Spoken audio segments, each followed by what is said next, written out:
shop life. It's easy when you love it and you're busy.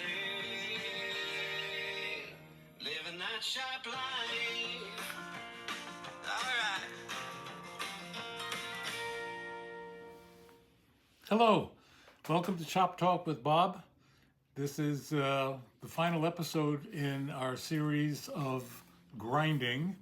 I'm going to talk about dust control, some preferences of grinding blades that I have, and just a little bit about grinding blades, maybe without really elaborate fixtures, just a couple of little helpers and things like that that I've developed over the years.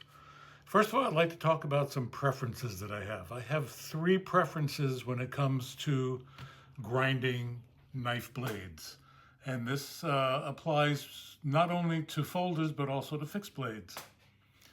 The first preference is that I like to grind in the hardened state. If the blade is soft, that is annealed, a couple of things can occur. One is when you're doing the rough grind, the initial grind, the abrasive tends to gouge. It doesn't really cut cleanly and crisply on annealed steel. So I like to have the steel as hard as I can get it in terms of knife blades.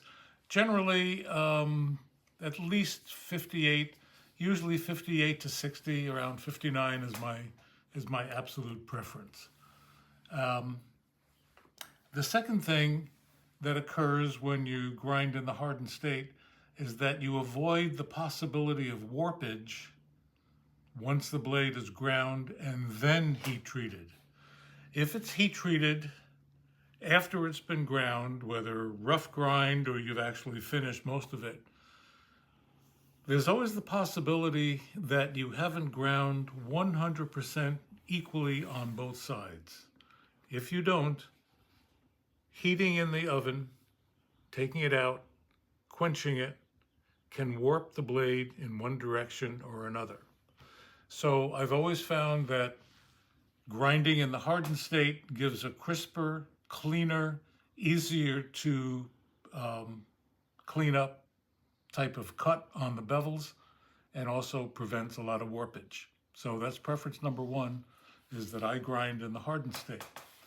Preference number two is that, and these next two I think are going to cause some controversy, which I'm happy to produce. And that is, number one, I really like the blades to be even on both sides.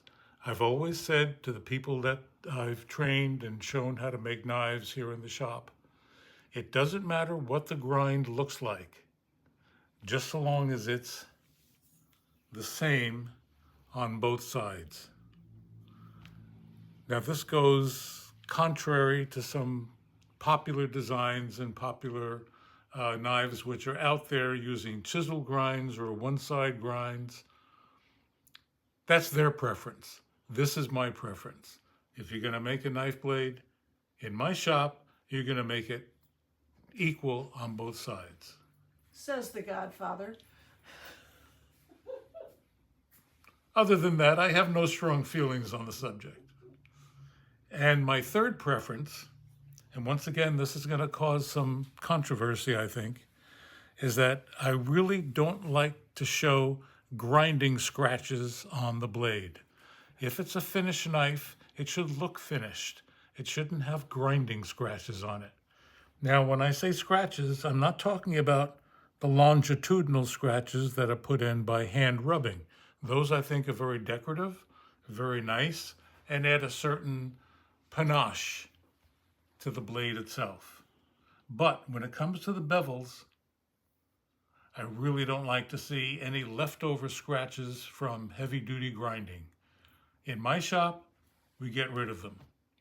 Now, that doesn't mean it has to be polished. It doesn't mean I have to put a very high polish or a chrome finish on it.